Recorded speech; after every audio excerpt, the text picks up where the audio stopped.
Hello students. तो complex number हम chapter start करते हैं। तो कॉम्प्लेक्स नंबर्स जैसे यहाँ पे नंबर्स हैं, तो कॉम्प्लेक्स नंबर एक तरह का नंबर्स है। बट उसके लिए सबसे पहले जो हमने 10 तक जितने तरह के नंबर्स पढ़े हुए हैं पहले उनको स्टडी करते हैं। तो जैसे सबसे पहले नेचुरल नंबर्स आते हैं। तो नेचुरल नंबर जैसे तुमको पता है इसमें नंबर कौन कौन से आते हैं, 1 2 3 4 5 6 7, इस तरह के नंबर जो है ये होते हैं नेचुरल नंबर्स। ठीक है। उस तरह से इसके बाद जो आते हैं नंबर्स वो आते हैं इंटीजर्स। इंटीजर्स इंटीजर्स में तुम्हें पता है किस तरह के नंबर आते हैं, 0 1 2 3 4 5 6 एंड सो ऑन आगे जाते जाएंगे। इधर से नेगेटिव नंबर भी इसमें आ जाते हैं, -1 -2 -3 एंड इधर से सारे चलते जाएंगे। तो इस तरह के नंबर्स को बोलते हैं इंटीजर्स, हिंदी में इसको पूर्णांक बोलते हैं। ऐसी नेचुरल नंबर जो है हिंदी में उनको प्राकृतिक संख्याएं बोलते हैं। अब उसके बाद आते हैं रैशनल नंबर्स। रैशनल नंबर्स, तो रैशनल नंबर्स में ये डेफिनेशन तुम्हें पता है कि ये किस फॉर्म के होते हैं, p/q, वेयर p जो है वो किसको बिलोंग करता है, p कहाँ से होते हैं, इंटीजर से। p is integer, p is integer. और जो q है वो भी कैसा होता है, integer, q is also integer. For example जैसे अगर मैं लिखूं 2/3, ठीक है, तो 2 भी इंटीजर है और 3 भी इंटीजर है, तो ये क्या बन गया, रैशनल नंबर बन गया। और एक चीज़ का और ध्यान रखना है कि जो नीचे वाला नंबर है ये नॉन जीरो होना चाहिए, ये कभी भी जीरो नहीं हो सकता। इसी तरह से -1/2, इसको अगर हम देखें तो ये भी रैशनल नंबर है, ऊपर क्या है -1, नीचे क्या है 2, तो ऊपर भी इंटीजर है नीचे भी इंटीजर है। इसी तरह से 5/3, ये भी कैसा नंबर है, रैशनल, क्योंकि ऊपर भी इंटीजर नीचे भी इंटीजर है। अच्छा, अगर मैं खाली 5 लिखूं तो 5 भी तो एक रैशनल नंबर है, क्यों, अगर 5 के नीचे कुछ नहीं है तो इसके नीचे मैं 1 लगा सकता हूं। तो ऊपर ये 5 जो है ये भी इंटीजर है और 1 भी इंटीजर है। तो इस तरह के जो नंबर्स हैं इन सारों को हम क्या बोलते हैं, रैशनल नंबर्स। अब बात करते हैं इररैशनल नंबर्स।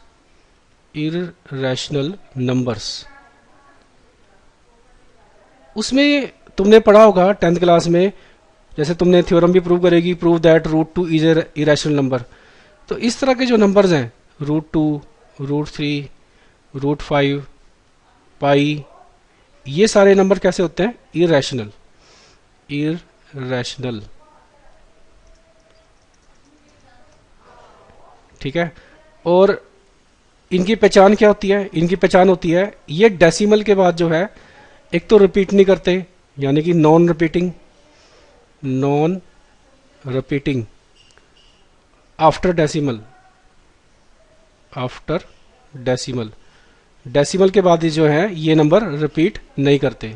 इसी तरह से रिपीट नहीं करते और साथ ही साथ नॉन टर्मिनेटिंग, नॉन टर्मिनेटिंग, इसका मतलब क्या है, डेसिमल के बाद जो है वो खत्म नहीं होते, चलते जाते हैं, नॉन टर्मिनेटिंग आफ्टर डेसिमल। तो जो नॉन रिपीटिंग है डेसिमल के बाद जो चलते जाते हैं, ठीक है, और खत्म नहीं होते डेसिमल के बाद, उन सारे नंबर्स को क्या बोलते हैं, इरेशनल नंबर्स। ठीक है, अगर तुम √2 की वैल्यू निकालो तो √2 की जो वैल्यू आती है 1.414, ऐसे चलती जाती है, ये ना तो ये रिपीट करती है ना ही खत्म होती है। तो ऐसे नंबर्स को क्या बोलते हैं, इरेशनल नंबर्स। अब हम आगे करते हैं। तो इरेशनल के बाद नंबर आते हैं real numbers. Real numbers, real numbers में क्या होता है, रियल नंबर में सब तरह के नंबर्स आ जाते हैं, यानी कि नेचुरल भी और इंटीजर्स भी, रैशनल भी और साथ में इररैशनल भी। इररैशनल, सब तरह के जो नंबर्स हैं ये सारे के सारे किस में आ गए, रियल नंबर्स में। जैसे कि तुम किसी भी तरह का नंबर लिख दो तो वो रियल नंबर कहलाएगा, जैसे -5.3, ठीक है, तो ये कैसा नंबर है, रियल नंबर, क्यों, क्योंकि ये कैसा नंबर है, रैशनल नंबर है। क्योंकि मैं इसको ऐसे लिख सकता हूँ -53/10, ठीक है, तो ये कैसा हो गया, रैशनल नंबर। इस तरह से अगर मैं √3 लिखूं तो ये भी एक रियल नंबर है। क्यों? क्योंकि ये एक इरेशनल नंबर है। तो रियल नंबर में ये चारों तरह के नंबर्स आ जाते हैं, नेचुरल भी, इंटीजर्स भी, रैशनल भी और इरेशनल भी।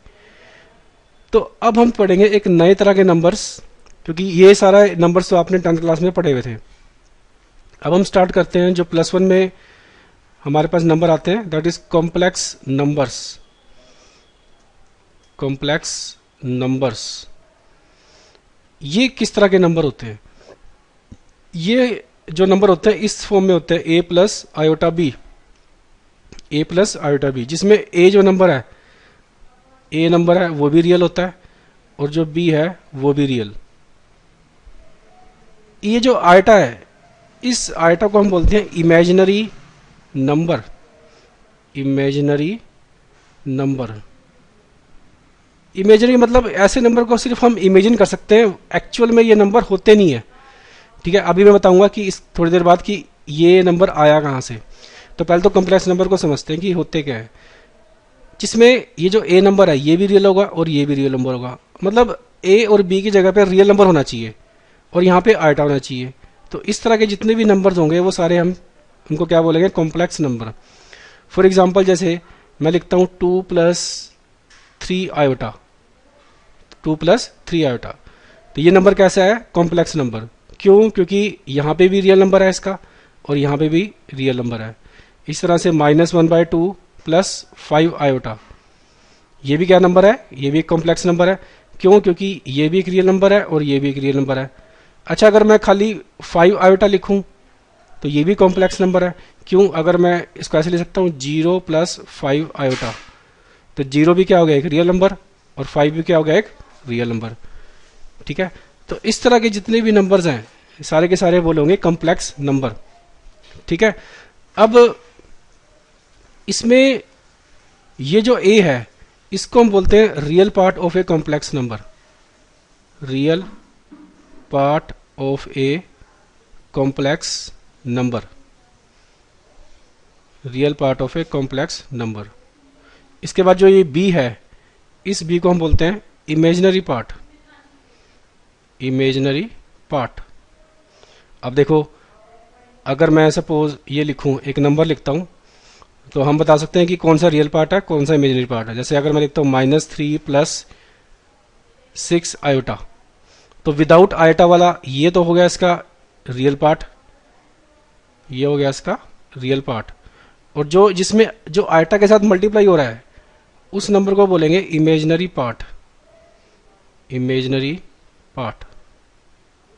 ठीक है, तो विदाउट आयटा वाला रियल पार्ट और विदाउट और आयटा के साथ वाला नंबर क्या, उसको क्या बोलेंगे? Imaginary part. कुछ और एग्जांपल लेते हैं, जैसे कि 0, अगर मैं खाली ये लिख दूं 3 आयोटा, तो तुम बताओ कि इसका रियल पार्ट क्या है, इमेजिनरी पार्ट क्या है? तो खाली 3 आयोटा लिखा है, इसका मतलब इसको हम ऐसे लिख सकते हैं 0 + 3 आयोटा। ठीक है, तो 0 + 3 आयोटा मतलब ये जो है ये विदाउट आयटा वाला पार्ट है, तो ये बन गया हमारा रियल पार्ट। और जो ये है 3 आयटा के साथ वाला, ये बन गया हमारा इमेजिनरी पार्ट। अच्छा, अगर खाली 5 लिखा हो, अगर 5 लिखा हो तो उसमें हम रियल पार्ट और इमेजिनरी पार्ट क्या बताएंगे? तो अब इसमें देखो आयटा वाला पार्ट नहीं है, तो कोई बात नहीं, हम इसको ऐसे लिख सकते हैं 5 + 0 आयोटा। और जब हमने ऐसे लिख दिया तो ये जो 5 है ये क्या हो गया? इसका रियल पार्ट, और जो 0 है वो क्या हो गया? इसका इमेजिनरी पार्ट। तो इस तरीके से हम रियल पार्ट और इमेजिनरी पार्ट डिफाइन कर सकते हैं। तो अब जो है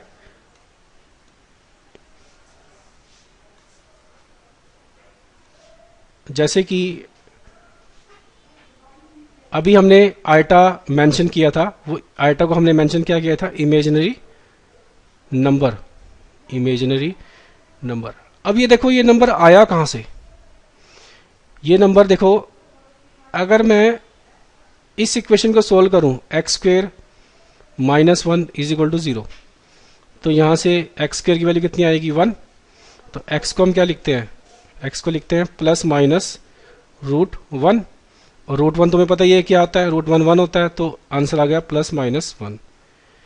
लेकिन अगर इस इक्वेशन की बजाय अगर मैं ये लिख दूं x² + 1 = 0, तो उस केस में क्या होगा? x² की वैल्यू कितनी हो जाएगी? -1।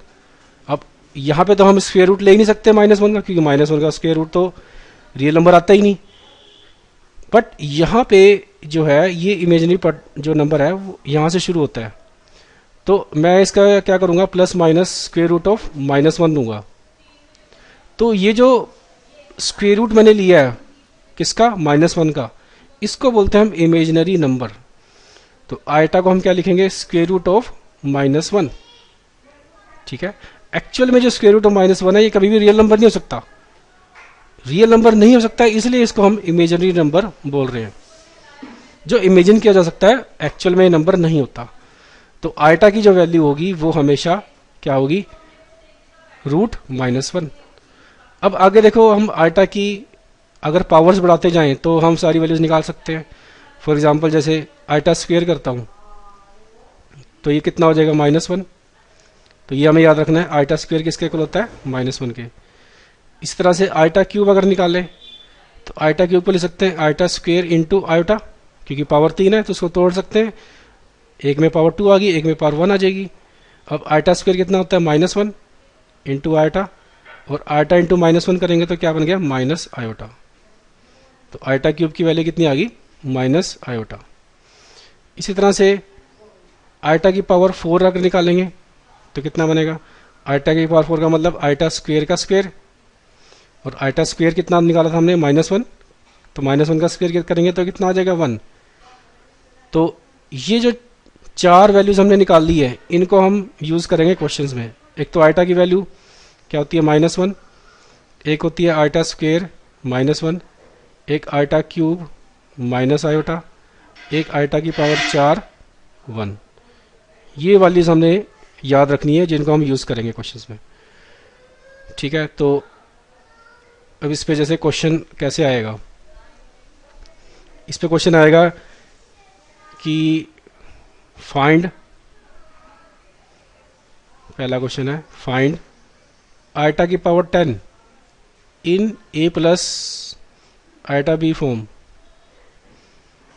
तो हमने आयटा की पावर 10 को a प्लस आयटा बी की फॉर्म में लिखना है, तो उसमें उन्हीं 4 फॉर्मूला का यूज करते हैं जो हमने अभी पढ़े हैं। तो आयटा की पावर 10 को हम क्या करते हैं, आयटा स्क्वायर में तोड़ लेते हैं। स्क्वायर का मतलब है, इसको मैं ले सकता हूँ आयटा 2 की पावर कितनी हो जाएगी, 5, क्योंकि पावर 10 है। तो अगर मैं अंदर पावर 2 लिखता हूँ तो बाहर ऑब्वियस है कितना बनेगा, 5 ही बनेगा, तभी तो आयटा की पावर 10 बनेगा ना। अब आयटा स्क्वायर देखो, आयटा स्क्वायर कितना होता है, आयटा स्क्वायर -1 होता है, तो बन गया -1 की पावर 5। अब -1 की पावर 5 का मतलब क्या है, -1 को 5 टाइम्स आपने मल्टीप्लाई करना है, यानी कि ओड बारी, क्योंकि 5 एक ओड नंबर है। तो -1 को जब ओड बारी आप मल्टीप्लाई करोगे तो हमेशा -1 मिलता है। जैसे देख सकते हो, -1 को अगर मैं 3 बार मल्टीप्लाई करता हूँ, ठीक है, तो -1 -1 -1, ये -1 तो +1 हो गया, और +1 इंटू -1 फिर से -1 हो गया। इस तरह से अगर 5 टाइम्स करके देख लो तो -1 ही आएगा। तो मतलब जब -1 की ओड पावर होगी, ओड मतलब इस तरह के नंबर 1 3 5 7 9, तब -1 मिलेगा आंसर। और जब -1 की पावर इवन होगी, जैसे कि 2 4 6 8 10 इस तरह की, तो हमेशा आंसर 1 मिलेगा। तो ये चीज़ हमेशा याद रखो, -1 की पावर ओड तो -1, -1 की पावर इवन तो हमेशा 1। ठीक है, ये हमने याद रखना है। तो आगे बढ़ते हैं। तो माइनस आयटा की पावर 10 कितना मिल गया, -1, तो लेकिन हम इसको a प्लस आयटा बी की फॉर्म में लिखना है।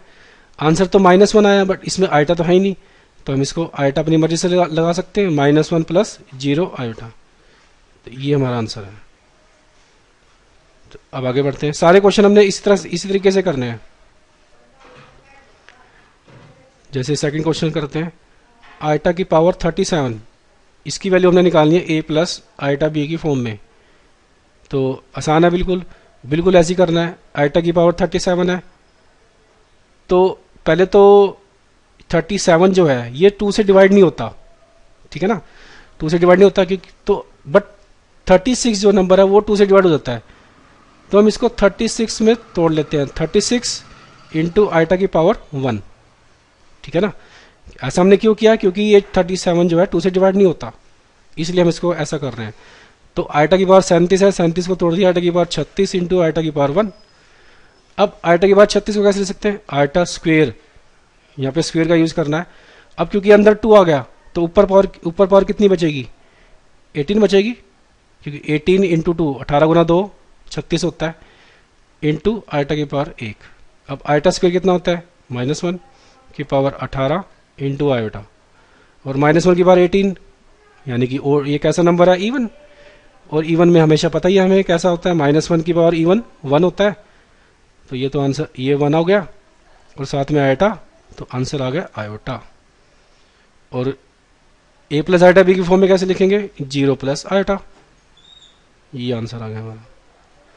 अच्छा, अगर इसी में वो नेगेटिव पावर पूछ लेता है, जैसे इसकी वैल्यू निकालो, आयटा की पावर -34, तो इसमें हमने करना क्या है, इसको हम नीचे लेके जाएंगे, 1 प्लस 1 बाय आयटा की पावर 34, क्योंकि आयटा की पावर नेगेटिव है तो उसको हम नीचे लेके जाएंगे तो पॉजिटिव हो जाएगा ये। अब क्या करना है, इसको पहले हम सिंप्लीफाई कर लेते हैं पहले से, जैसे हम नॉर्मली करते हैं। तो आयटा की पावर 34 को कैसे करते हैं, बिल्कुल वही तरीका सेम, आयटा स्क्वेयर लिखा ब्रैकेट में, अब ऊपर कितना बचेगा, क्योंकि 34 है तो यहाँ पे 17 बचेगा, और आयटा स्क्वेयर कितना होता है, -1 की पावर 17 हो गया, और -1 की पावर 17, क्योंकि -1 की पावर ओड है तो -1 बनेगा। और तुम्हें पता है -1 बाय 1 बाय -1 तो -1 ही होता है, तो हमारा आंसर कितना आ गया, -1। तो a प्लस आयोटा b की फॉर्म में कैसे लिखेंगे, -1 प्लस 0 आयोटा, ये आंसर आ गया। कुछ और क्वेश्चन कर लेते हैं।